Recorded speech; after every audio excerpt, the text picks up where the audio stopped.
வணக்கம். ஆயுத எழுத்து நிகழ்ச்சிக்கு வரவேற்கின்றோம். தீபாவளிக்கும் இனிப்புக்கும் சம்பந்தம் உண்டு, தீபாவளிக்கும் பட்டாசுக்கும் சம்பந்தம் உண்டு, தீபாவளிக்கும் துணிக்கும் சம்பந்தம் உண்டு. இந்த விற்பனை எல்லாம் அதிகரிச்சது அப்படின்னா அது இயல்பான ஒரு விஷயம். ஆனா தீபாவளிக்கும் விஸ்கிக்கும் பிராண்டிக்கும் பீருக்கும் என்ன சம்பந்தம்?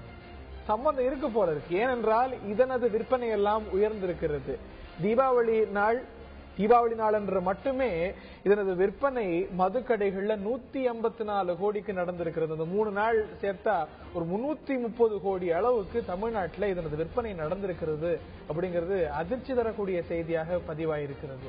இது சாதனையா வேதனையா என்ற விசித்திரமான கேள்வியோடு இன்றைய நிகழ்ச்சியை நாம் எதிர்கொள்ள இருக்கின்றோம். முதலில் இது பற்றிய ஒரு தொகுப்பினை காட்டும்.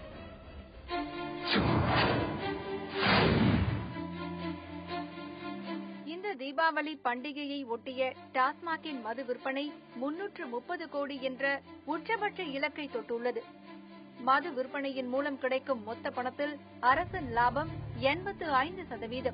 மது விற்பனையை தமிழக அரசு ஆண்டுக்கு ஆண்டு அசுர வேகத்தில் அதிகப்படுத்தி வருகிறது. தேசிய அளவில் மது விற்பனை வளர்ச்சி 8% தான். ஆனால் தமிழகத்திலோ 20%க்கும் மேலாக உள்ளது. இந்த வகையில் மதுவின் மூலமாக இந்த ஆண்டின் இலக்கு 20,000 கோடியை கடந்து வேகப்பட்டுக் கொண்டுள்ளது. ஒரு வகையில் மது விற்பனையால் அரசு பெறும் வருமானத்தில் பல மக்கள் நலத்திட்டங்கள் செயல்படுத்தப்பட்டு வருவது நிதர்சனமே. என்றாலும் உழைக்கும் ஏழை எளிய மக்களில் கணிசமானவர்கள் தங்கள் வருமானத்தின் பெரும் பகுதியை மதுவிற்கே செலவிடுவதால் அவர்களின் குடும்பத்தினர் வறுமையில் வாட நேரிடுகிறது. குடும்பத்திற்கான சாப்பாடு, துணிமணி, கல்வி, மருத்துவம் போன்ற அத்தியாவசிய தேவைகளை குடிகாரர்களால் தங்கள் குடும்பத்திற்கு தர முடிவதில்லை. குறிப்பாக தீபாவளி பண்டிகையின் போது தங்கள் வருமானத்தின் பெரும் பகுதியை அவர்கள் நண்பர்களுடன் டாஸ்மாகில் குடித்திருக்கிறார்கள். மது விற்பனையின் அதீத வளர்ச்சியால் சமூகத்தில், குடும்பத்தில் நாள்தோறும் சண்டை, சச்சரவு, கொலைகள், விபத்துகள், நோய்கள் அதிகரித்த வண்ணம் உள்ளது. இதனால் அரசுக்கு கூடுதல் சுமைகளும் சட்டம் ஒழுங்கு பிரச்சினைகளும் ஏற்படுகின்றன. தமிழகத்தில் மொத்தம் 6,690 டாஸ்மாக் கடைகளும் 4,730 மதுபார்களும் உள்ளன. ஆனால் நூலகங்களின் எண்ணிக்கையோ 1,430 மட்டுமே. மது விற்பனைக்கு அரசு காட்டும் ஆர்வத்தை கதர், கைத்தறி துணி விற்பனைக்கோ கல்வி, சுகாதார வளர்ச்சிக்கோ காட்டினால் நாடு முன்னேற்றமடையும் என்று ஒருபுறம் சமூக ஆர்வலர்கள் கோரிக்கை வைக்கின்றனர். ஆனால் இன்று அரசு இயந்திரமே மது விற்பனையால் தான் ஓடிக்கொண்டிருக்கிறது. அத்துணை பணமும் மக்கள் நலத்திட்டங்களுக்கே செலவிடப்படுகிறது. எனவே மது விற்பனை தவிர்க்க முடியாது என்பது ஆட்சியாளர்களின் குரலாக உள்ளது. தீபாவளியாகட்டும் இல்ல புத்தாண்டாகட்டும் மது விற்பனை பிரம்மாண்டமாக நடக்கிறது அப்படிங்கறத நம்மால பார்க்க முடிகிறது. சாதனையா வேதனையா என்ற கேள்வியை முன்வைக்க இருக்கின்றோம். நேயர்களாகிய நீங்களும் இந்த நிகழ்ச்சியில் பங்கேற்று உங்களுடைய பார்வையை பதிவு செய்யலாம். SMS வாயிலாக பதிவு செய்யலாம். எப்படி இதற்கு நீங்கள் உங்களுடைய பார்வையை பதிவு செய்யணும் அப்படிங்கிறது உங்களுடைய தொலைக்காட்சி திரையில வந்துட்டு இருக்கு. இந்த நிகழ்ச்சியில் நம்முடைய விவாதிப்பதற்காக இணைகிறார்கள் திரு முருகன், முன்னாள் IAS அதிகாரி, அதே போல திரு அந்தரிதாஸ் அவர்கள், மறுமலர்ச்சி திராவிட முன்னேற்ற கழகம் அதிமுகவை சேர்ந்தவர், அதே போல மது குடிப்போர் விழிப்புணர்வு புரட்சி இயக்கத்தை சேர்ந்த திரு செல்லப்பாண்டியன் அவர்களும் இணைகிறார். நான் உங்கள்கிட்ட இருந்து தான் ஆரம்பிப்போம்னு நினைக்கிறேன். அதாவது குடியிருப்போர் நலச்சங்கம் கேள்விப்பட்டிருக்கேன். அது என்ன குடிப்போர் சங்கம்? எதுக்கு சங்கம் வைக்கிறதுன்னு விவசாயே இல்லையா சார்? குடிப்போருக்கு புனரமைப்பு, குடிக்காதவர்களுக்கு பாதுகாப்பு என்ற நோக்கத்தோடு மானமுள்ள தமிழச்சிகளுடைய வாழ்வுக்காக உருவாக்கப்பட்ட இயக்கம் தான் மது குடிப்போர் விழிப்புணர்வு புரட்சி இயக்கம். ஏன் குடியிருப்புகளுக்கு சங்கம் இருக்கு, ஏன் இதுக்கு சங்கம் அதுக்கு இருக்கலாம், இதுக்கு இருக்கக்கூடாதா? ஏனென்றால் இன்றைக்கு தமிழ்நாட்டினுடைய அரசியலையும் தமிழக மக்களுடைய வாழ்வாதாரத்துக்கு உண்டான நிதிகளையும் இந்த அரசாங்கம் 40 ஆண்டு காலமாக ஆட்சி செய்த ஆட்சியாளர்கள் இதை வைத்துத்தான் ஆட்சி நடத்த வேண்டிய நிலைமைக்கு தள்ளப்பட்டுவிட்ட நிலையில் இனிமேல் நாங்கள் எங்கள் பெருமைப்படுறீங்களோ? பெருமைப்படல சார். எங்களை அதாவது நல்ல சிந்தனையாளர்கள் எல்லாருமே அமைதியாக ஒதுங்கி விட்டார்கள். குடிப்போர் சங்கத்துல என்ன செய்றீங்க? இந்த யாரும் குடிக்க கூடாதுங்கிறீங்களா? மது ஒழிப்புக்கு போராடுறீங்களா? இல்ல குடிக்கிறவங்களுடைய உரிமையை பாதுகாக்கிறீங்களா? அதாவது தமிழ்நாட்டினுடைய நிலைமை நல்ல பேரறிஞர் அண்ணா அவர்கள், பெரியார் அவர்கள், காமராஜர் போன்ற ஒப்பற்ற சிறந்த அரசியல் தலைவர்கள் நல்ல சிந்தனையோடு தமிழகத்தை முன்னோக்கி சென்று வழிநடத்தினார்கள். ஆனால் இன்று அதனுடைய திராவிட கட்சியினுடைய எச்சங்கள் நல்ல சிந்தனை கிடையாது, தொலைநோக்கு பார்வை இல்லாமல் ஒரு குறுகிய மனப்பான்மையோடு. என்ன சிந்தனையை வளர்க்குறீங்க? அவங்க எல்லாம் அப்படி பண்றாங்க, நீங்க என்ன சிந்தனையை வளர்க்குறீங்க? இது இந்த குடிப்போருக்கு முதல்ல புனரமைப்பு. இது ஒரு என்ன சிந்தனையை வளர்க்குறீங்க நீங்க? அவர்கள் மனநிலையை முத புரியணும். அவங்கள்ட்ட நம்ம எந்த இடத்துல இருக்கோம், நம்ம ஏன் குடிக்கிறதுனால எந்த இடத்துல இருக்கோம், நம்ம எப்படி இனிமேல் வாழ்க்கை தரத்தை உயர்த்தணுங்கிற நோக்கத்துல தான் உருவாக்கப்பட்ட வாழ்க்கை தரத்தை உயர்த்ததா இல்லாட்டி குடிக்கிறத குறைச்சிட்டு வாழ்க்கை தரத்தை? குடிக்கு திணிக்கப்பட்டவர்கள் யாரும் விரும்பி குடிக்க சென்றவர்கள் கிடையாது. இவர்கள் குடிங்கன்னு வீட்டுல வந்து விற்கிறாங்களோ? அது அரசாங்கத்துடைய மதுவை விற்கிறது அரசாங்கத்துடைய வேலை கிடையாது. ஏன் அதே இப்ப அந்த காலத்துல உங்க வேலையா சார்? குடிக்கிறது உங்க வேலையா சார்? அவங்க அரசாங்கத்தை அங்க சரக்கு விற்க போய் தான் இங்க இருக்கிறவங்க சரி அதை டேஸ்ட் பார்ப்போம். கட்டாயமா வாங்குறதோ குடிக்கிறதோ கட்டாயமா? என்னைக்கு இதை சொல்றீங்க? ஒரு 10 ஆண்டு கழிச்சு விவசாரம் ரெட் லைட் திறந்து வச்சுட்டு நாங்க திறந்து வச்சிருக்கோம் ஏன் வரையும் இதெல்லாம் அதையும் எப்படி நீங்க ஒப்பிடுறீங்க? அதாவது ஒவ்வொரு மது புட்டிலையும் குடிப்பது தவறு, குடிப்பது உடல் நலத்துக்கு தீங்குன்னு அரசாங்கம் சொல்லுது. அதையும் மீறி நீங்க குடிச்சிட்டு போய் அரசாங்கம் தான் காரணம் நாங்க குடிப்போம், அதை ஏன் சார் விற்கணும்? நீங்க அரசாங்கத்துடைய தமிழக சட்ட மதுவிலக்கு அமல்படுத்தலாமா? தாராளமா பண்ணுங்க, அதை பத்தி ஒண்ணு. மதுவிலக்கு அமல்படுத்த அந்த அமல்படுத்தக்கூடிய நிலைமையில இன்னைக்கு எந்த கட்சிகளுமே கிடையாது, எல்லாமே போலி. மதுவிலக்கு உங்களுக்கு ஏற்புடையதா? பரிபூர்ண மதுவிலக்கு உங்களுக்கு பரிபூர்ணமா ஏற்றுக்கொள்கிறோம், மாற்று கருத்து கிடையாது. அதனாலதான் இதெல்லாம் இதை ஏன் போட்டிருக்கிறோம் என்றால் அதுக்கு வரேன். அதுக்கு முன்னாடி நான் திரு அந்தரிதாஸ் அவர்கள்ட்ட கேட்கிறோம் என்று நான் தொடக்கத்துல கேட்ட மாதிரி தீபாவளிக்கும் விஸ்கிக்கும் பிராண்டிக்கும் என்ன சம்பந்தம் அப்படிங்கிற மாதிரி ஒரு 154 கோடிக்கு அந்த நாள்ல மட்டுமே நடந்திருக்கிறது அப்படின்னா அதை எப்படி பார்க்கிறீங்க? திரு செல்லப்பாண்டியன் அவர்கள் மதுவிலக்கு வேண்டுமா வேண்டாமா என்கின்ற குழப்பத்தில் இருப்பதை போல தெரிகிறது. மதுவை அறிந்து தள்ளாடிய மனிதர்களுக்கு மத்தியில் மதுவை அறிந்து தமிழை தள்ளாட வைத்த கவிஞர் கண்ணதாசன் அவர்கள். அவர்தான் சொன்னாரு, மதுவுக்கு அடிமையான காரணத்தால் நான் வாழ்க்கை ரயிலை தவற விட்டிருக்கிறேன், மது உள்ளே போனால் மதி வெளியே போகும் அப்படின்னு சொன்னார். ஆனா மதி வெளியே போனாலும் பரவாயில்லை, விதி வெளியே போனாலும் பரவாயில்லை, எங்களுக்கு நிதி மாத்திரம்தான் வேண்டும் என்று வருகின்ற அரசாங்கங்கள்.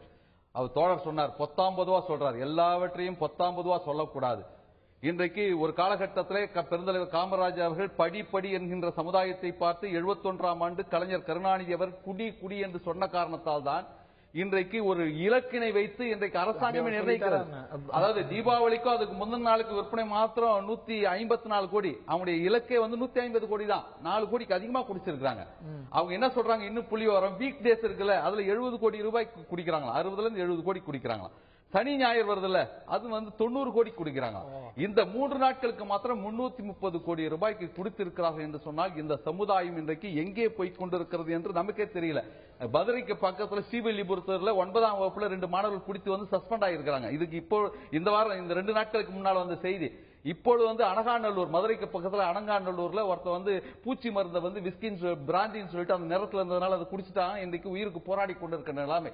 அதாவது 52 பொழுதுகளிலே அண்ணன் அந்த துறையிலெல்லாம் இருந்திருக்காங்க. 52 பொழுதுகளிலே ஒரு குடிப்பவனுடைய சராசரி வயது 20ஆக இருந்தது. இப்பொழுது 2013 அது 12 வயதாக இருக்கிறது என்று சொன்னால் இன்றைக்கு மாணவர் சமுதாயம் அடுத்த தலைமுறை எங்கே போய் கொண்டிருக்கிறது? ஆக அடுப்பங்கரை பிரச்சனையை மாத்திரம் தான் பார்க்கிறார்களே தவிர அடுத்த தலைமுறை பிரச்சனையை பார்க்கவில்லை.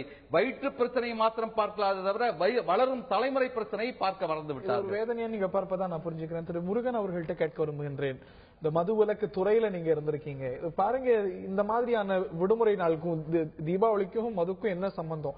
இந்த நாள்ல குடும்பத்துக்கு பொறுப்பா மற்ற பல விஷயங்கள் இனிப்பாகட்டும் துணியாகட்டும் வாங்கி கொடுக்கறத தாண்டி 330 கோடி அந்த விடுமுறை நாள்ல மதுக்கடைகள்ல கொட்டிருக்காங்க அப்படின்னா இதனது ஆக்சசிபிலிட்டியை நம்ம குறைக்கணும் இல்ல நிறுத்தணும் இந்த நாட்கள் அப்படின்னு தானே நம்ம புரிஞ்சுக்கணும். அதான் இந்த டிபேட்டை ரெண்டா பிரிச்சிருங்க தயவு செய்து.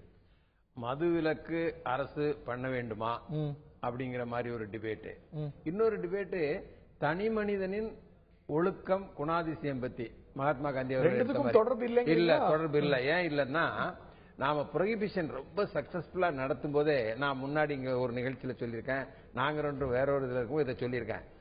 அப்போ எல்லாம் கள்ளச்சாராயம், மோசமான விஸ்கி, அப்புறம் கல்லு அதுல சுண்ணாம்பு கலப்பாங்க, இந்த மாதிரிலாம் இருந்த காலகட்டத்தில் நான் வேலை செஞ்சிருக்கேன்.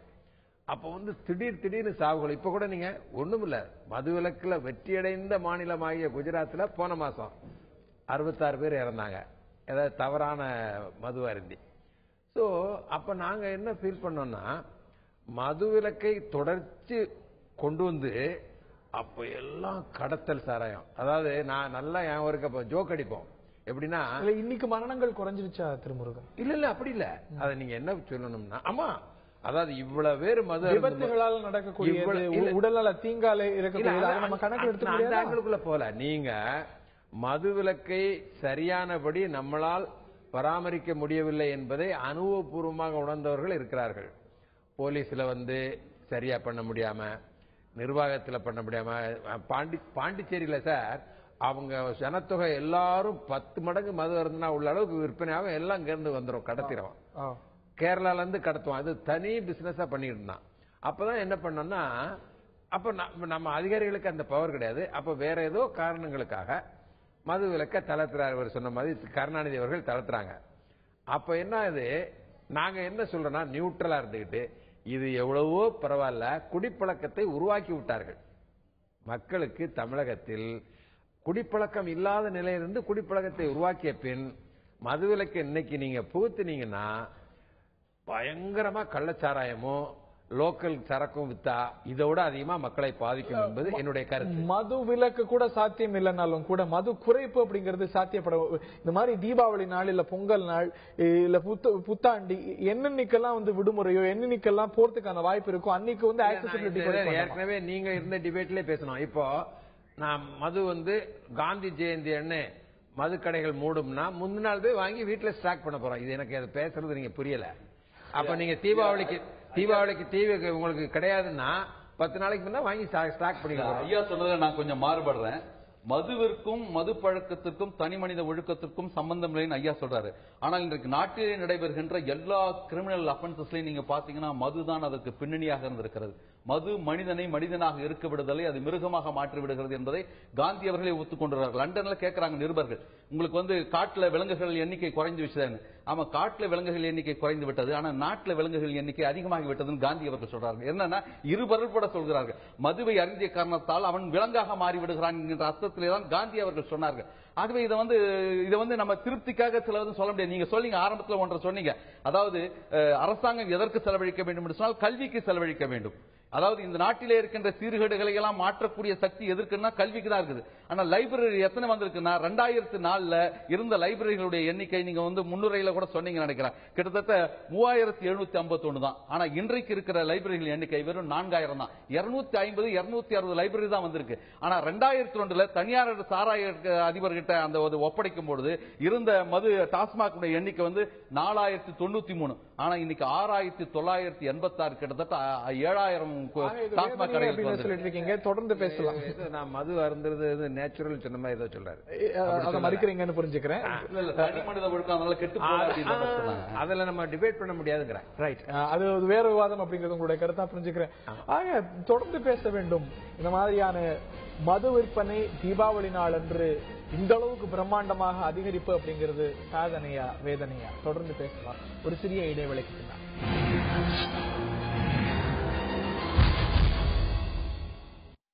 தீபாவளிக்கு பட்டாசு விற்பனை கூட குறைஞ்சிருக்கு. டாஸ்மாக் கடைகள்ல மதுவுடைய விற்பனை 184 கோடி ரூபாய் அளவுக்கு என்று செய்திகள் வந்திருக்கின்றன. இது சாதனையா வேதனையா என்று நாம் பார்த்து வருகின்றோம். இந்த நிகழ்ச்சியில் நம்முடைய திரு முருகன் IAS அவர்கள் இணைந்திருக்கிறார், முன்னாள் IAS அதிகாரி, மதுவிலக்கு துறையில் பணியாற்றியவர். அதே போல திரு அந்தரிதாஸ் மதிமுகவை சேர்ந்தவர். அதே போல குடிப்போர் புரட்சி இயக்கத்தை சேர்ந்த திரு செல்லப்பாண்டியன் அவர்கள் இணைந்திருக்கிறார். நான் உங்ககிட்ட கேட்க விரும்புகின்றேன், நீங்க இந்த விற்பனையை எப்படி பார்க்கறீங்கிறத தாண்டி உங்களுடைய கோரிக்கை என்ன? இதுக்குன்னு ஒரு சங்கம் வச்சிருக்கீங்க, இந்த சங்கத்துல அதோடைய ஒரு கொள்கையை சொன்னீங்க, நீங்க என்னெல்லாம் விஷயத்த கோரிக்கையா வைக்கிறீங்க அதை சொல்லுங்க.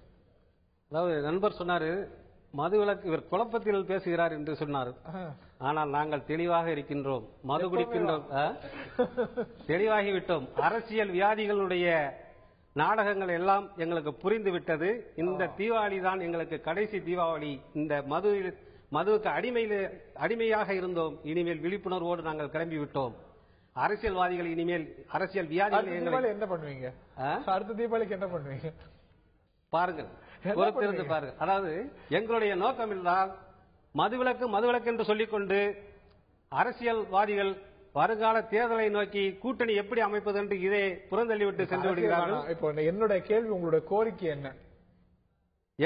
அதாவது குடிப்பவர்களுக்கு இனிமேல் டாஸ்மாக் கடைகளில் டாக்டர்களை பணியில் அமர்த்த வேண்டும். அதே போல குடிப்பவர்களுக்கு தனி நம்பர் பிளேட், டூ வீலர்ல வந்து தனி கலர்ல நம்பர் பிளேட். எதுக்கு? அதாவது எங்களுடைய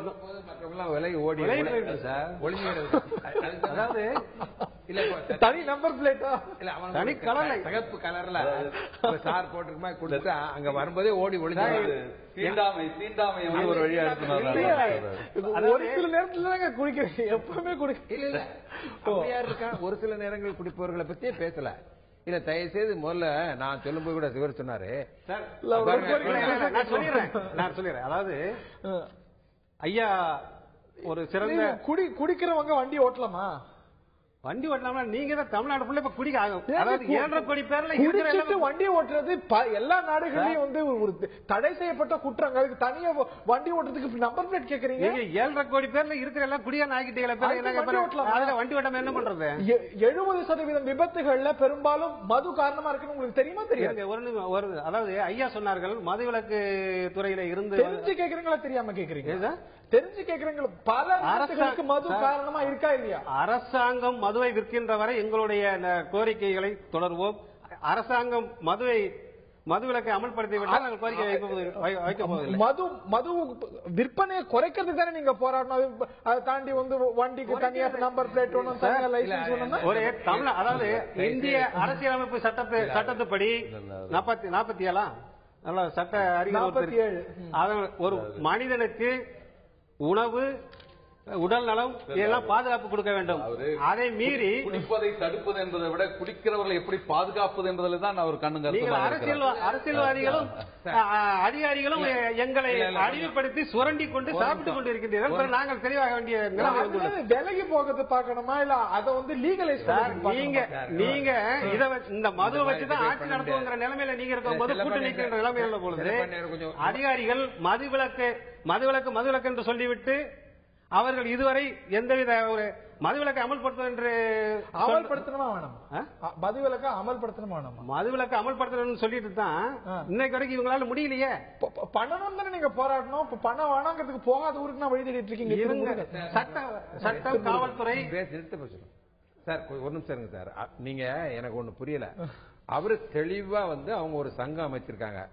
மது அருந்துறவர்கள் இருக்கிறார்கள் என்ற உண்மையை ஒத்துக்கொண்டு அவர்களுக்கு எப்படி நன்மை செய்யலாம்னு அவர் பேசும்போது அதை நீங்க இல்ல நீங்க சங்கத்தை கலைச்சிருங்க, சங்கத்தை நல்ல சங்கம் ஆக்கிருங்கன்னு சொல்றது அர்த்தம் இல்லை. ஒரு சங்கம் வேணுமான்னு ஒரு கேள்வி வருது.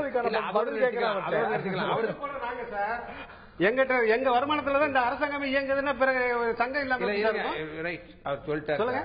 நீங்க ஒரு பாயிண்ட் நீங்க இந்த டிபேட்ல நான் கூட சார் சொன்னாங்க, நீங்க ஒண்ணு தெரிஞ்சுங்க, தமிழ்நாட்டில் புரோஹிபிஷனை லிஃப்ட் பண்ணிட்டு எல்லாரும் பார்த்து இந்தியாவே அசந்து போயிருக்கு.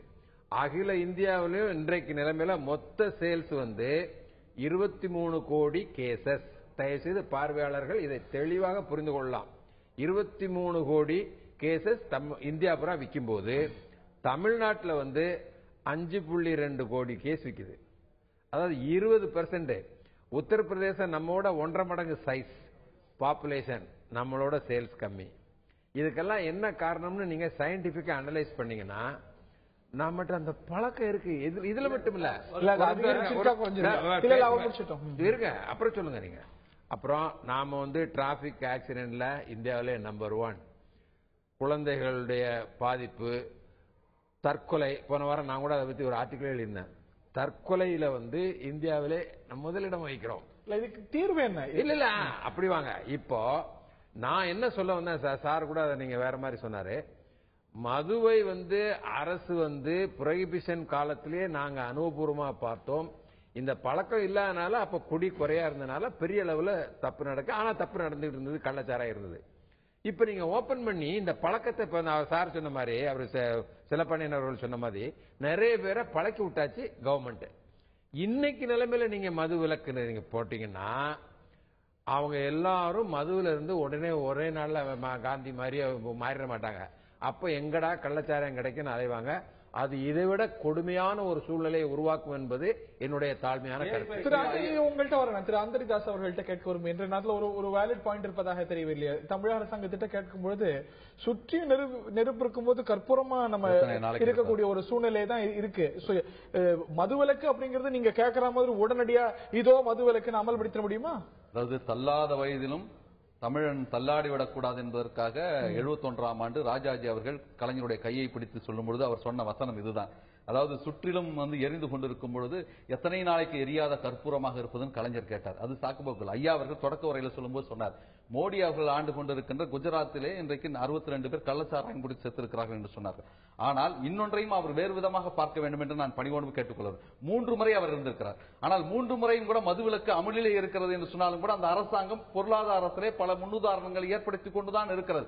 அதற்காக எல்லாவற்றிலும் குஜராத் முன்னேறிவிட்டது என்று நான் சொல்ல வரவில்லை. அவருக்காக வக்காலத்து வாங்க நான் தயாராக இல்லை.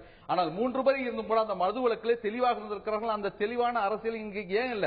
இலவசங்களை வைத்துக் கொண்டே இன்றைக்கு நாட்களை நகர்த்த வேண்டும் என்று நினைக்கிறார். அதாவது ஒருத்தனுக்கு ஃபேன், ஃப்ரிட்ஜ், கிரைண்டர், அரிசி இவையெல்லாம் கொடுக்கணும்னா ஒரு வருஷத்துக்கு ஒரு குடும்பத்திற்கு நான் ஏற்கனவே இதை சொல்லியிருக்கேன். ஒரு குடும்பத்துக்கு ஒரு 5 வருடத்துல 26,000 ரூபாய் தர்றாங்க. இதனுடைய கணக்கு பாத்தீங்கன்னா ஃப்ரிட்ஜ், கிரைண்டர் எல்லாம் சேர்த்து 26,000 ரூபாய். ஆனா ஒரு குடும்பத்துல ஒரு குடிகாரன் ஒரு நாளைக்கு ஒரு குவார்டர் குடிச்சா ஒரு 5 வருடத்துல அவன் 1,25,000 ரூபாய் இந்த அரசாங்கத்துக்கு கொடுக்கிறான். ஆக அரசாங்கம் 1,25,000 ரூபாயை வாங்கிக் கொண்டு ஒரு குடும்பத்தை சீரழிக்கின்ற நிலைமையிலே ஒரு 26,000 ரூபாய் மாத்திரம் இலவசம் கொடுத்து வருகிறார்கள் என்று சொன்னால், ஆகவே இன்றைக்கு ஒரு பகற்கொள்ளையை அரசாங்கமே திட்டமிட்டு நடத்துகிறது என்பது எங்களுடைய குற்றச்சாட்டு. தொடர்ந்து பேசுவோம். மேலும் பல விஷயங்கள் பேச வேண்டியிருக்கிறது. இதற்கான தீர்வுதான் என்ன?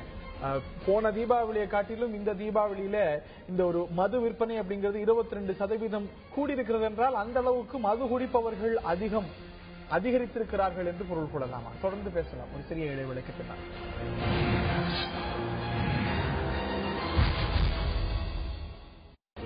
தீபாவளி அன்று மது விற்பனை அதிகரித்திருக்கிறது. தொடர்ந்து அதிகரிக்கும் மது விற்பனை சாதனையா வேதனையா என்று நாம் பேசி வருகின்றோம். இந்த நிகழ்ச்சியில் நம்முடைய திரு முருகன் IAS முன்னாள் IAS அதிகாரி இணைந்திருக்கிறார். அதே போல திரு அந்தரிதாஸ் மதிமுகவை சேர்ந்த தலைமை கழக பேச்சாளர் இணைந்திருக்கிறார்.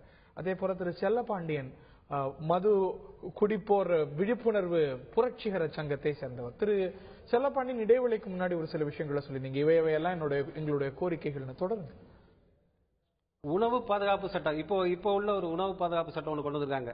5 கிலோ அரிசி ஒவ்வொரு தனிநபருக்கு கொடுக்க வேண்டும் அப்படின்ட்டு ஒரு குடும்பத்தில் உள்ளவங்க ஒவ்வொருத்தருக்கும் 5 கிலோ. ஆனால் உணவு பாதுகாப்பு தர நிர்ணய சட்டம் 2006 அந்த சட்டம் உடனடியாக அமல்படுத்தப்பட வேண்டும். ஏனென்றால் மனிதன் உட்கொள்கின்ற அனைத்து பொருள்களுக்கும் அந்த 2006 உணவு பாதுகாப்பு சட்டம் பாதுகாப்பு அளிக்கிறது.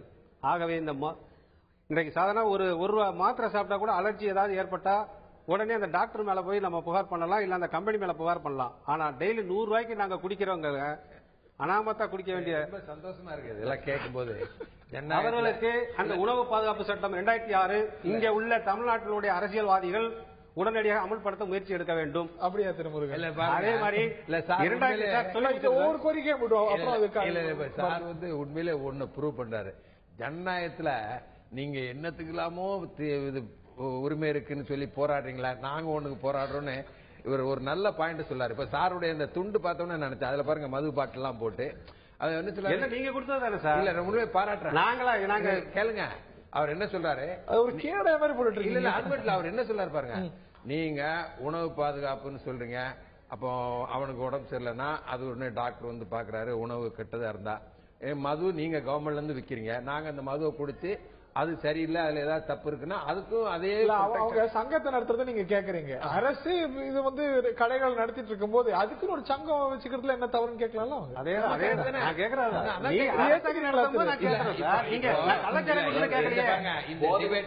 இந்த டிபேட்ல நீங்க ஆரம்பிக்கும் போதே நான் சொல்ல நினைச்சத இப்ப சொல்ற அவர் சொன்னதுனால நாங்க 3 பேர் வந்திருக்கோம்ல.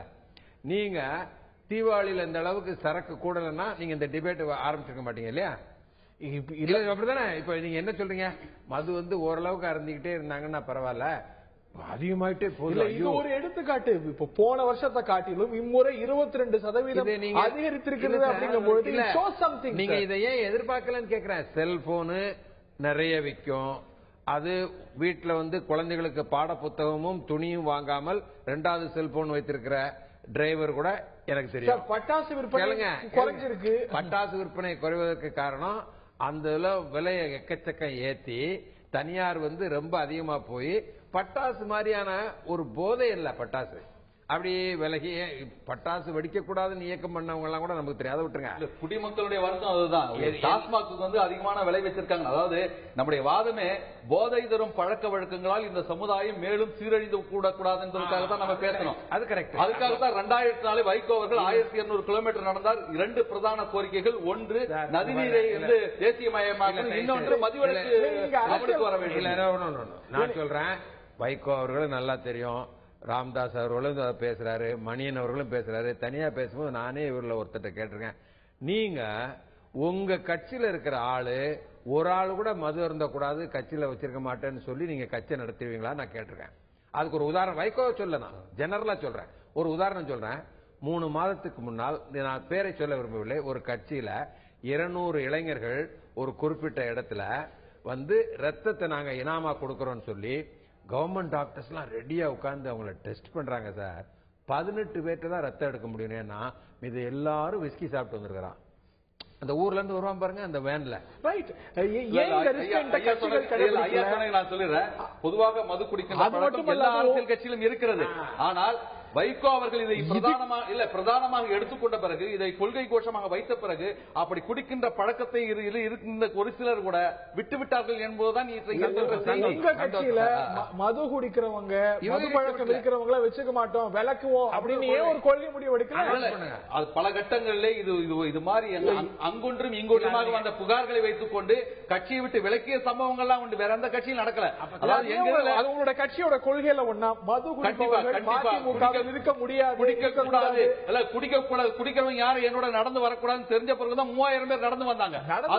யாரும் கட்சியில உறுப்பினரா குடிப்பழக்கம் இருக்கிறவங்க மதிமுக அறிவிக்கப்படாத ஒரு நிர்பந்தமாக ஒரு கோரிக்கையாக இருக்குது. குடிப்பவர்கள் பொறுப்புல இருக்கக்கூடாது. அதாவது சரி, இந்த அளவுக்கு நாங்க ஆத்ம ரீதியோட போராட்டம். ஒவ்வொருல இருந்து மதுரை வரை நடந்திருக்கோம். 11 ஆண்டு காலம் வெயில் கிடக்க 11 நாட்கள். அதுக்கு பிறகு கோவளத்திலிருந்து மரவளை நகர் நடந்திருக்கோம். இதை பாராட்டுறதை விட்டுட்டு அவர் என்ன பண்ணிட்டார் அப்படின்னு இதை மேலும் வேறு திசைக்கு கொண்டு போகும். பரிபூர்ண வேணும்னு சொல்றவங்க உங்க கட்சியில யாருமே, மதிமுகவின் தொண்டர்கள் எவருமே மது குடிப்பவர்களாக இருக்கக்கூடாது, இருக்கவே முடியாது, ஒரு கொள்கையா குடிக்க கூடாது, அப்படி குடிப்பவர்கள் நிர்வாகிகள் இருக்கக்கூடாதுன்னு வைக்கப்படாது. கண்டிப்பா நடவடிக்கை. நான் என்ன சொல்றேன், இதுக்கு சத்து முன்னாடி அமைதியே கேளுங்க. வைகோ அவர்கள் மட்டும் இல்ல, ராம்தாஸ் அவர்கள் எடுத்துங்க, மணியன் அவர்கள் எடுத்துங்க, எல்லாம் தெரிந்தவர்கள். இல்ல சார், முடியாதுங்கிறேன் நான். என்னுடைய ஆர்குமெண்டே ஃப்ரம் த பிகினிங், நீங்க அப்படி ஒரு கட்சி நடத்தினா உங்க மெம்பர் குறைஞ்சிட்டே வந்துடும் உங்களுக்கு. நான் சொல்றேன் கேளுங்க, அரசு வருமானம் பாருங்க, நான் சொல்லி முடிச்சிருக்கேன். சோ இன்றைய நிலைமையில் மது அருந்துவதை தவறுன்னு பிரச்சாரம் பண்ணி காந்தி இயக்க மாதிரி மக்களாக திருந்துகின்ற வந்தால் ஒழிய சட்ட திட்டங்களினால் செய்ய முடியாது என்பது என்னுடைய கருத்து. பிராக்டிகலா இயலாது அப்படிங்கிறார். நான் உங்கள்கிட்ட தான் கேட்க விரும்புகின்றேன். நீங்க மது குடிப்பவர்கள் விழிப்புணர்வு இயக்கம் அப்படிங்கிறீங்க, ஆனா மது குடிப்பதற்கு என்னெல்லாம் லீகல் ப்ரொடெக்ஷன் அதுக்கெல்லாம் போராடுறீங்க.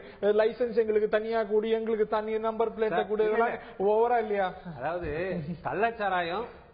கள்ளச்சாராயம் இந்த சுண்டகஞ்சி சோறுன்னு சொல்லுவாங்க. இந்த 2 ஐட்டத்தை ஒழிக்கிறதுக்கு முருகன் சார், ஐயா முருகன் ஐஏஎஸ் போன்ற அதிகாரிகளும் அரசியல்வாதிகளும் ஏற்படுத்தப்பட்டு 2003 இந்த டாஸ்மாக் கள்ளச்சாராயத்தை ஒழிப்பதற்காக இவர்கள் கொண்டு வந்த அற்புதமான திட்டம் டாஸ்மாக். 2003 ஆரம்பிக்கப்பட்டு 2007 வரை 45 ஐட்டம் தான் இருந்தது. ஆனா இன்னைக்கு 250 ஐட்டத்துக்கு மேல இருக்கு. எல்லாம் குறைச்சிடலாமா? அக்காடு brandy, Admiral brandy, British brandy, லாச்சரன் brandy, MC brandy, Monitor brandy, USO brandy, இப்படி. ஏன் சார் இவர்களை போன்ற முருகன் சார்களை போன்ற மற்றும் இன்றைய அரசியல்வாதிகளுடைய அவர்களுடைய தெளிவான உழைப்பு இல்லாத காரணத்தினால் இன்றைக்கு அவரும் முடியாது என்று சொல்லி கொண்டு அவர்கள் அமர்ந்திருக்கின்றார்கள். இவர்கள் காலம் போன பின்பு அறிஞர் அண்ணா காலத்திலேயே அவர் மதுவிலக்கை அமல்படுத்த வேண்டும் என்று பாடுபட்ட அண்ணாவுடைய கொள்கையிலே வளர்ந்த திராவிட கட்சிகள், அந்த பாசறையிலே வளர்ந்த தலைவர்கள் இன்றைக்கு இந்த அளவு வளர்த்து விட்டுட்டு இன்னைக்கு 3ஆவதாக நாங்கள் அமர்ந்திருக்கிறோம் என்றால் இந்த சின்னம் ஏன் இது அவர்களுடைய அவமான சின்னமாக அவர்கள் கருத வேண்டும்? இதுல நான் கொஞ்சம் ஒத்து போறேன். அவர் சொன்னார் அறிஞர் அண்ணாவிற்கு பிறகு திராவிட கட்சிகள் சொன்ன உண்மைதான். அதாவது மக்கள் நலப்பணிகளிலே இன்றைக்கு விடாகண்டன் கொடாகண்டனாக இருக்கின்ற அண்ணா திமுகவும் திமுகவும் இந்த ஒரு டாஸ்மாக் கொள்கையிலே மாத்திரம் தெளிவாக இருக்கிறார்கள், சகோதர மனப்பான்மையோடு இருக்கிறார்கள். சசிகலாவுடைய பினாமி பெயரில் இருக்கின்ற மிடாஸ், ஒரே நிமிஷம், சசிகலாவுடைய மிடாஸ் அண்ணா திமுக ஆட்சியில 1200 கோடிக்கு சரக்கு விற்பனை செய்தார்கள்.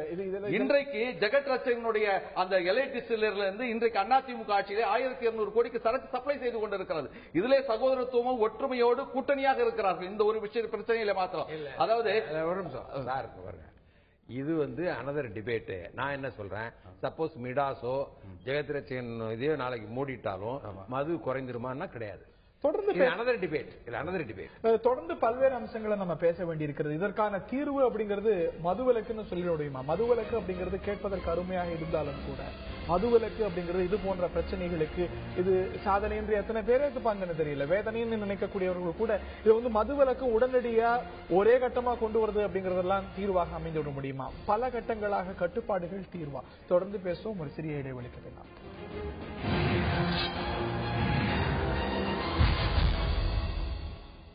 ஆயுத எழுத்து நிகழ்ச்சி தொடர்கிறது. தீபாவளி அன்று மது விற்பனை சேத்தை தொட்டிருக்கிறது. ஏறத்தாழ ஒரு 154 கோடியை தாண்டி மது விற்பனை தீபாவளியை ஒட்டி நடந்திருக்கிறது. இது சாதனையா வேதனையா என்ற கேள்வியை பங்கேற்றிருக்கக்கூடிய விருந்தினர்கள் மட்டுமல்லாது நேர்களாகிய உங்களிடமும் வைத்திருந்தோம். நேர்கள் SMS வாயிலாக வழங்கிய மக்கள் கருத்து இதோ.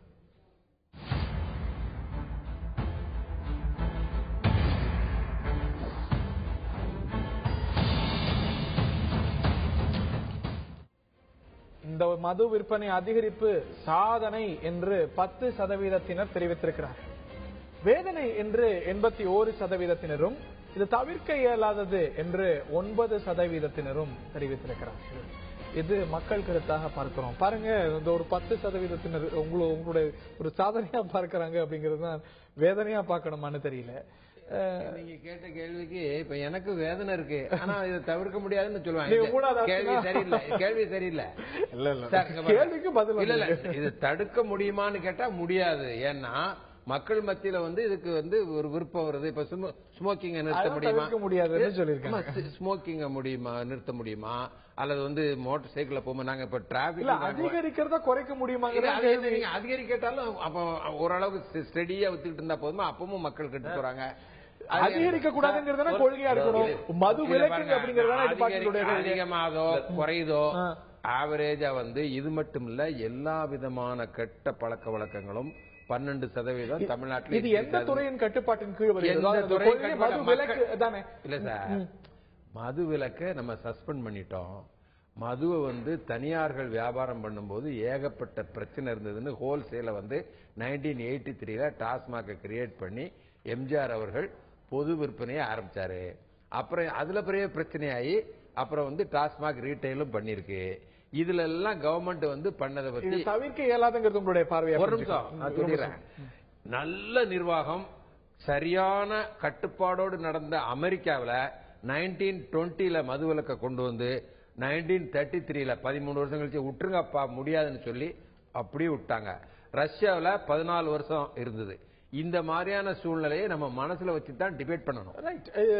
மற்ற மாநிலங்கள்ல, இந்தியால சில மாநிலங்கள்ல இருக்குங்கிறதையும் நம்ம பார்க்கணும். அங்க கள்ளச்சாரம் இருக்கு, அதுக்கான நிகழ்வுகளை நீங்க சுட்டி காட்டுறீங்க. நான் திரு செல்லப்பாண்டியன் அவர்கள்ட்ட கேட்கிறேன், இப்போ இந்த மது விலக்கு இல்ல மது கட்டுப்பாட்டை பத்தி பேசும்போது இந்த மாதிரி விடுமுறை நாட்கள் என்னன்னைக்கெல்லாம் சம்பளம் வருதோ, சனி ஞாயிறு இந்த மாதிரி நாளெல்லாம் இழுத்து பூட்டணும் அப்படிங்கிறது கட்டுப்பாடை கோர்றவங்களுடைய கோரிக்கை, ஏத்துக்கிறீங்களா?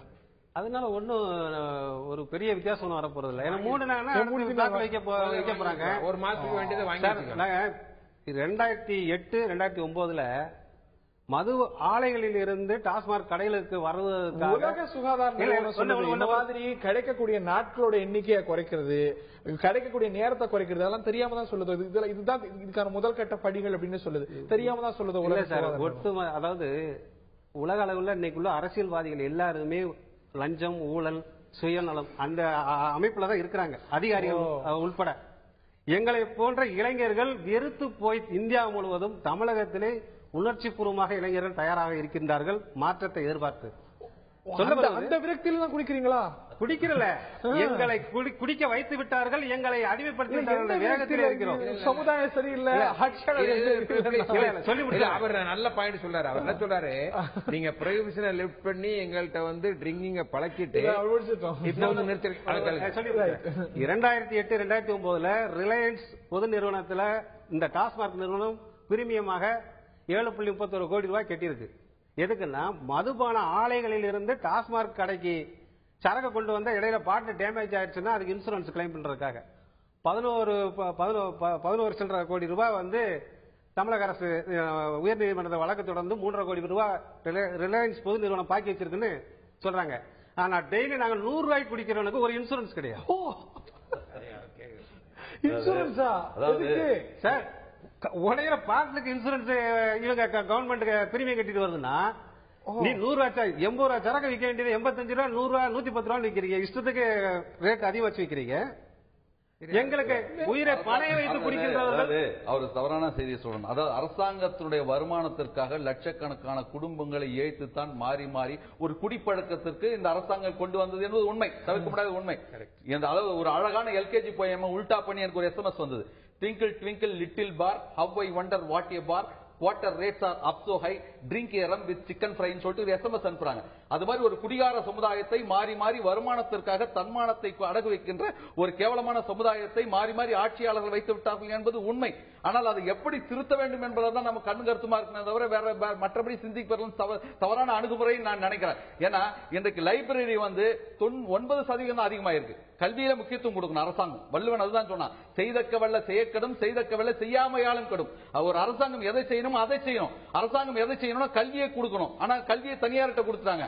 ஆனா சாராய கடைகளை இன்றைக்கு அரசாங்கமே ஏற்று நடத்துகிறது என்று சொன்னால் எதை செய்ய வேண்டுமோ அதை செய்யாமல் இருக்கின்ற ஒரு அரசாங்கம் இருக்குது. லைப்ரரி இன்னைக்கு 9% தான் வளர்ச்சி. ஆனா இன்னைக்கு டாஸ்மாக் வளர்ச்சி எவ்வளவு? 33%. 33% மகளிர் ஒதுக்கீடு ஒதுக்குறோமோ இல்லையோ, இதுல டாஸ்மாக்ல வேகமாக ஒதுக்கி. ஒரு நிமிஷம், லைப்ரரின்னு ஆரம்பத்துல இருந்து பேசுறீங்க. இருக்க லைப்ரரியே யூஸ் ஆகிறது இல்ல சார். ஐஏஎஸ் நீங்க வந்திருக்கீங்கன்னா அந்த லைப்ரரி எல்லாம் வச்சு தான் சார் நீங்க ஐஏஎஸ் அது மாதிரி பல அடுத்த தலைமுறை வரணும்னு நீங்க நினைக்க கூடாதா? என்ன சார் இப்படி பேசுறீங்க? இல்ல ஒரு நிமிஷம், நீங்களும் அந்த லைப்ரரி growth சார் 2 தடவை பேசுறாரு, நான் பதில் சொல்லி ஆகணும். நான் வந்து அன்னைக்கு மெட்ராஸ் யூனிவர்சிட்டி லைப்ரரிக்கு போனாங்கிறது நம்ம படிச்சுமே பார்க்கலான்னு. அந்த ஹோல் ஹால் கெப்பாசிட்டி 200 பேர், ஒருத்தர் 2 பேர். அது நீங்க கன்ஃபியூஸ் பண்ணீங்க. நீங்க தயவுசெய்து நீங்க ஸ்டாட்டிஸ்டிக்ஸ் சொல்லும்போது இன்கம்பேரபிள் திங்ஸை கம்பேர் பண்ணாதங்க. லைப்ரரியா கட்டி தீர்த்துட்டா உடனே எல்லாருமே படிச்சிருவான்னு சொல்ல முடியாது. அது லைப்ரரியில போய் படிக்க ஒரு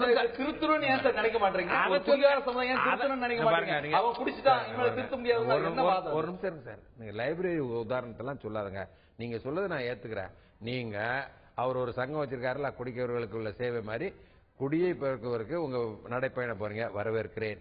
டாஸ்மாக் மதுவை ஊக்குவிக்குதுன்னா லைப்ரரிகளோட அவைலபிலிட்டி ஜாஸ்தியா இருந்தா ஏன் படிப்போ வாசிக்கும் பழக்கமோ ஊக்குவிக்கப்படாது? இல்ல why do you think it is uncomparable? இல்ல அப்ப வந்து நிறைய ஸ்கூல் கட்டணும், ஒவ்வொரு தெருலையும் வந்து தண்ணி வைக்கணும்னு இதுக்கு எண்டே கிடையாது. இந்த டிபேட்ல அதை கொண்டு வந்தீங்கன்னா எண்ணிக்கை குறையணும் அப்படிங்கறத மாத்தி உங்களுக்கு இருக்கு. எண்ணிக்கை குறைச்சிங்கனாலும் அவர் அழகா சொல்லிட்டாரு. அன்னைக்கு நம்ம டிபேட்ல சொன்னோம், வீட்டுல வாங்கி ஸ்டாக் வச்சுக்குவான். உலக சுகாதார நிறுவனம் இதுக்கு இதெல்லாம் தெரியாம சொல்லுதா? WHO அவைலபிலிட்டியை குறைக்கணும், நாட்கள் திறந்திருக்கிறத குறைக்கணும், வயசை இன்க்ரீஸ் பண்ணணும், கொடுக்கிற வயசை, இதெல்லாம் தெரியாம தான். தெரியாம சொல்லல. நீங்க ஒரு ஹாஸ்பிட்டல்ல போனா ஒரு 4 பேர் போய் வெளியே உட்கார்ந்து சாப்பிட்டு செவர்ல துப்பணும் எல்லாம் எவனும் சொல்ல வேண்டியதே இல்ல. நேரத்தையாவது படிப்படியா குறைக்கணும். 10 மணின்றது 9 மணி ஆக்குங்க. ஆனா அப்ப கூட திருட்டு கவுண்டர் போலீஸ் ஊக்குவிப்பு தருது. தயவுசெய்து நீங்க புரிஞ்சுங்க சார். குடிப்பழக்கம் வந்த பின்பு அதை ஒரு செல்லப்பாணி சார் கரெக்டா ஒத்துக்குவாரு.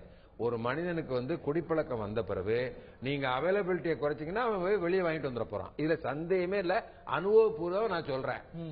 அதை நீங்க தெரிஞ்சுங்க.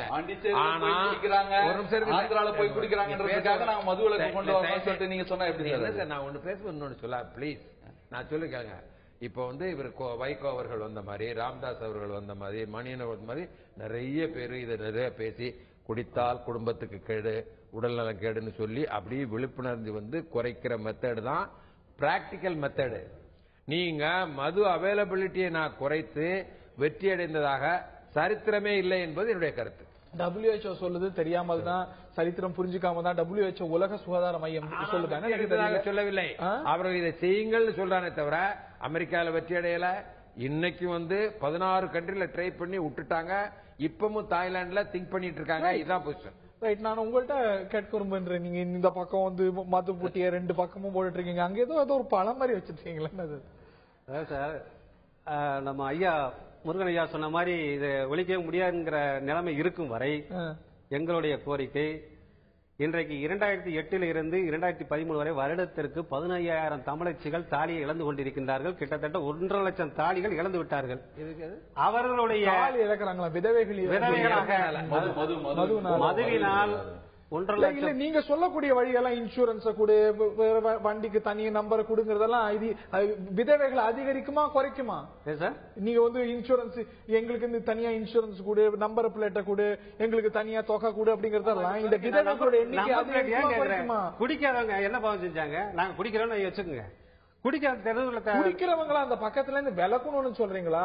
குடிக்கிறதுக்கு சட்டப்பூர்வ பாதுகாப்பு ப்ரொடெக்ஷன் கேக்குறீங்க நீங்க? அதாவது கள்ளச்சாரம் குடிச்சிட்டு நாங்க உரிமையில் கேட்கல. கவர்மெண்ட் விற்கின்ற வரை எங்களுடைய கோரிக்கைகள் தொடரும். தெளிவாக மதுவிலக்கு அமலாக வரை எங்களுடைய கோரிக்கை தெளிவாக கேட்போம். 22,000 கோடி வருமானம் வருகிறது என்பதற்காக பல குடும்பங்களை சீரழிக்கின்ற ஒரு கேவலமான சூழ்நிலை தமிழ்நாட்டில் இருந்து கொண்டிருக்கிறது. அதாவது நான் என்ன சொல்றேன்னா, இன்றைக்கு வருமானம் தான் குறி அப்படின்னு சொன்னா சசி பெருமாள் உண்ணாவிரதம் தொடங்கி இருக்காரு. பிச்சை எடுத்தாவது நான் அதை கலெக்ஷன் பண்ணி தரேன்னு சொல்லிட்டு பிச்சை எடுக்கும் போராட்டம் தொடங்கி இருக்காரு. நந்தினி என்கின்ற ஒரு சட்டக்கல்லூரி பெண் ஒரு பெற்றோர்களால், அதாவது மது போதையினாலே பாதிக்கப்பட்ட பெற்றோர்கள் என்று ஒரு 100 குழந்தைகளை எடுத்து சிஎம் அப்பாயின்மெண்ட் வாங்கி இருக்காங்க. இது போன்ற முயற்சிகளை நம்மால் எடுக்கணும்ன்ற, அதாவது இருந்த இடத்துல இருந்து ஒரு சின்ன முயற்சி, பெரிய அளவில் ஒரு சின்ன முயற்சி எடுக்கணும்னு சொல்றேன். அதை மட்டும் எனக்கு கண்ணில் அது பட்டுக்கிட்டே இருக்கு. கையில ஏதோ வச்சுட்டு இருக்கிறீங்க. அந்த வருடத்திற்கு 15,000 தமிழச்சிகள் தாலியை இழந்து கொண்டு வருகிறார்களே, அவர்களுக்கு இந்த மதுவினால் தாலி இழந்த விதவைகளுக்கு இளம் விதவையாக இருந்தால் 5,000 ரூபாய் மாதந்தோறும் பென்ஷன் வழங்க வேண்டும். வயது மூத்த 50 வயதுக்கு மேற்பட்ட விதவைகளாக இருந்தால் 3,000 பென்ஷன் வழங்க வேண்டும். நியாயமா? பள்ளி மாணவர்கள் குடிக்காம இருக்கிறதுக்காக இது ஆலோசனை சொல்லுங்களா? கேட்க வேண்டிய அவசியம் இருக்காது.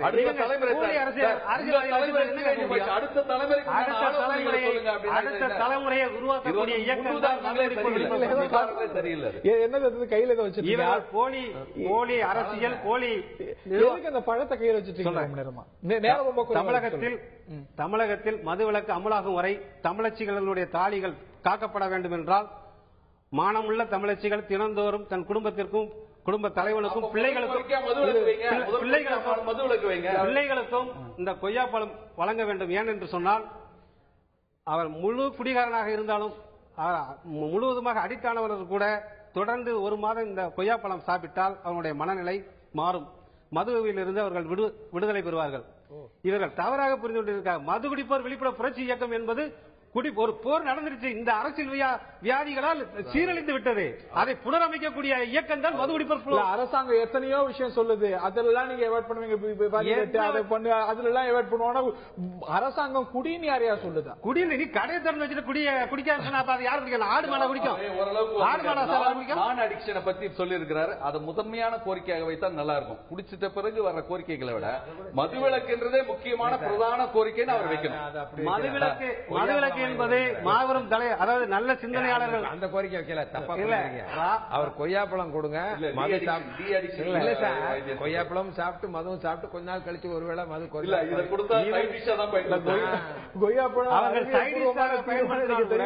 ஆனாலும் நீங்க வைக்கக்கூடிய கோரிக்கை அப்படிங்கிறது மதுக்கு இன்னும் ப்ரொடெக்ஷன் கொடுக்குமா இல்ல அதை குறைக்குமா அப்படின்னு நிச்சயமா தெரியும். நீங்க வைக்கக்கூடிய கோரிக்கைகள் அனைத்துமே மதுவை ஊக்கப்படுத்தும், மது பழக்கத்தை ஊக்கப்படுத்தும் அப்படிங்கிறது தான் பொதுவான இன்னைக்கு முதல் முறை நான் ரொம்ப சந்தோஷமா இப்படி ஒரு அமைப்பு இருக்குது இன்றைக்கு தான் தெரிஞ்சுக்கிட்டேன்.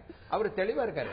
நாங்க மது வருந்துக்கு காரணம் அரசு அதனால எங்களை நிகழ்ச்சியை நிறைவு செய்தாக வேண்டும். ஒரு வேதனையாக பார்க்க வேண்டும் அப்படிங்கறத நேர்களும் கருதி இருக்கார்கள். இந்த தருணத்தை நிகழ்ச்சியை நிறைவு செய்தாக வேண்டும். மது ஒழிப்பு, மது குறைப்பு இவையெல்லாம் தான் பொதுவா எல்லாருமே இருக்கக்கூடிய ஒரு விஷயமாக இருக்க முடியும். இந்த நிகழ்ச்சியில பங்கு பெற்ற திரு முருகன் ஐஏஎஸ், அதே போல திரு அந்தரிதாஸ் மற்றும் திரு செல்லப்பாண்டியன் மற்றும் பார்த்தினர்களுக்கு நன்றி தெரிவித்து விடைபெறுகின்றோம்.